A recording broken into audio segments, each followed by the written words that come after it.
Good morning, my fellow Earthlings. Yes, Earthlings, my new politically correct, all-inclusive greeting. Wouldn't you agree?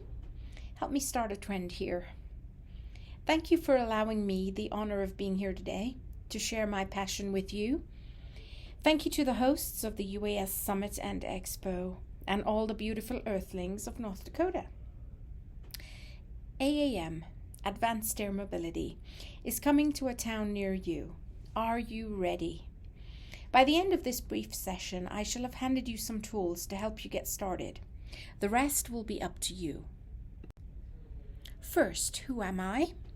I'm a mere Earthling who immigrated here in 1994 in search of the American dream. I became a pilot, then a lawyer, then a professor at Embry-Riddle Aeronautical University, that other aviation university.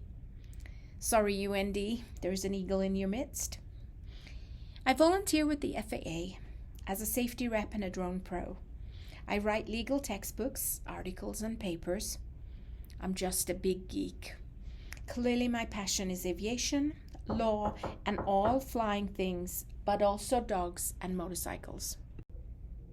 I'm curious, who are you? Please raise your hand if you work for any kind of government. I'm sorry, just kidding. If you're a first responder, thank you. A business owner, student of aviation, educator. If you fly them, fix them, control them.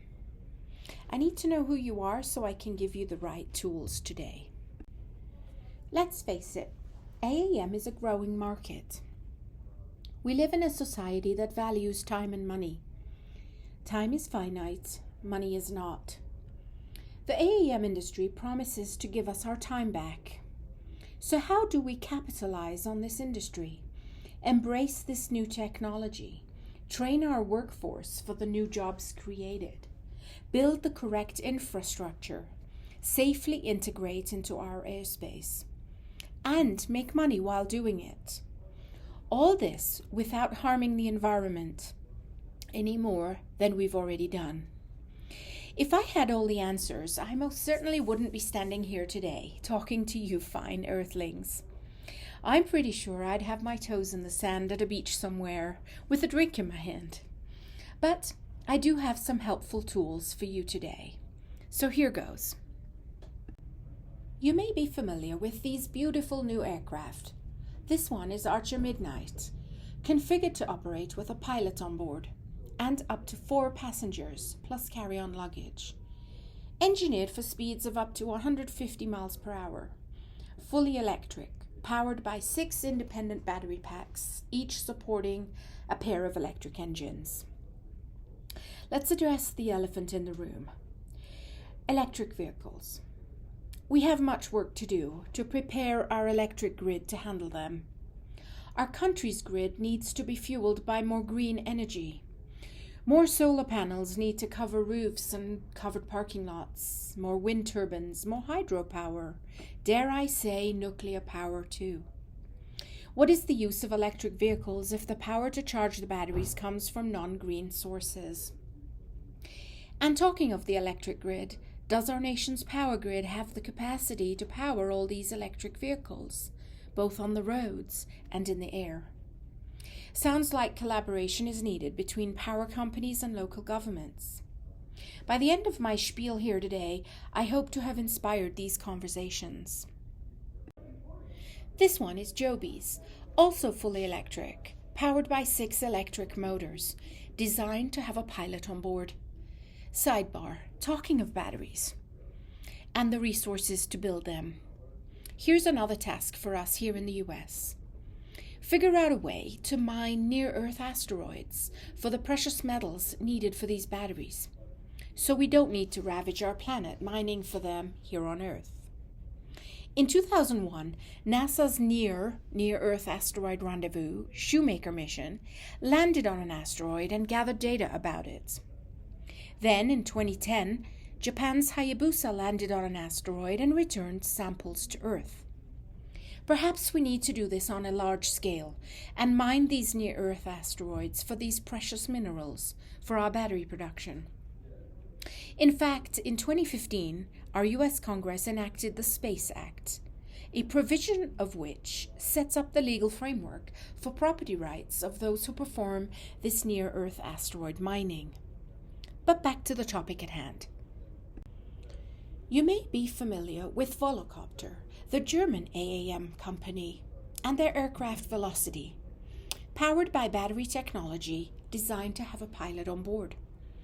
Talking of Germany, they are leading the way in terms of using renewable energy for their power grids. We should have conversations with them, and France, and Sweden, whose nation's grid is already 2/3 green. But I digress. Now on to EHang from China, the EH-216 aircraft, from the very start designed to be fully autonomous. No pilot on board whatsoever. These are just a few examples. There are currently over 300 of these companies building over 600 AAM aircraft designs and concepts. Some are also exploring hydrogen propulsion. Others are going with a hybrid model. Some companies will be highly successful, others will not. We'll stay tuned. So where are these flying machines planning to operate and land? Depending on who you ask, at first a heliport, later on a specifically built vertiport, vertipad, vertistop, vertihub, vertibase, you get my drift. Think of all the new jobs required here for all the accompanying industries, the designing, the building, the security, both physical and cyber, the hospitality, for passengers to sit and wait, to eat and shop, to possibly spend the night, to rent other vehicles, to use other modes of transportation, tourism, hotels, restaurants, commuting, retail. The list is infinite.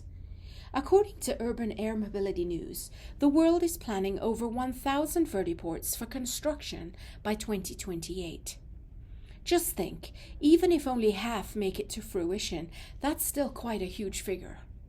Think of all the jobs. By now, you should be able to define AAM. AAM is an air transportation system concept that integrates new transformational aircraft designs and flight technologies into existing and modified airspace operations. This system primarily utilizes electric aircraft, including electric vertical takeoff and landing eVTOL aircraft and electric conventional takeoff and landing aircraft, eCTOL, to carry passengers and cargo with a gross takeoff weight of 1,300 pounds or more. What will the additional airspace requirements be? Will there be other ATC hubs? More jobs? Different roles for ATC? Will there be more automation? Will these vehicles be able to detect and avoid each other and other aircraft like drones and conventional airplanes and helicopters? UTM, unmanned or uncrewed aircraft systems traffic management. How will that mesh with ATM, air traffic management as we know it today? Many more conversations to be had between the FAA and local governments and these aircraft manufacturers. I hope this short presentation will inspire those conversations too. Here in the US, we have many guiding documents, courtesy of our FAA. A CONOPS, concept of operations.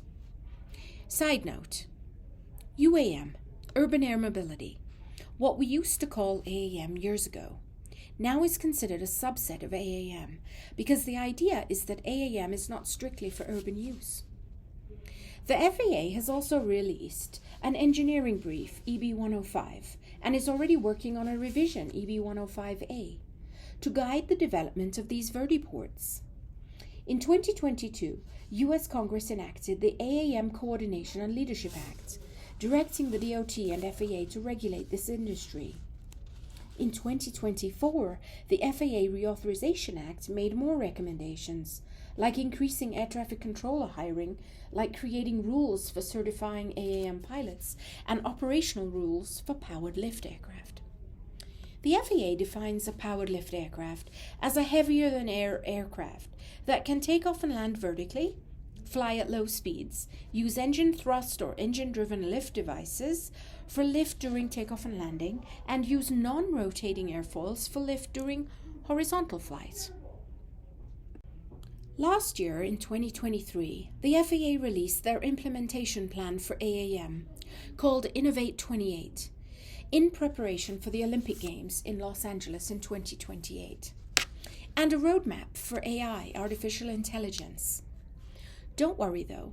In typical FAA style of crawl, walk, run approach, initial introduction of AAM in the US will require a pilot on board. I hear the need for even more pilots. Yay for Embry-Riddle and UND. In general, the whole cadre of jobs in aviation should be growing thanks to AAM. What a great time to be in your 20s with your whole career ahead of you. NASA is of course assisting the FAA in their vision for AAM. Certain state DOTs are also on board. Let's now turn our attention from the federal to the state view of AAM. I placed the Jetsons, yes, I'm that old, on each state that is working in some fashion to advance AAM. If I had 6 more hours here on stage, I'd be happy to tell you more about what each state is doing. Fortunately for you, I was only given 20 minutes.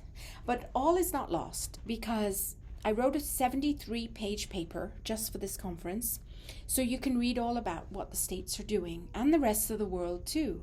I'll share it in a moment. Let's look now at the rest of the planet. Who is busy preparing the way for AAM? All these countries in red are incorporating AAM in some fashion into their airspace as we speak. Just last month, in September 2024, 1,400 people from all parts of the planet converged in Montreal, Canada, at the International Civil Aviation Organization ICAO headquarters for ICAO's first AAM symposium to talk about this topic over the course of 4 days.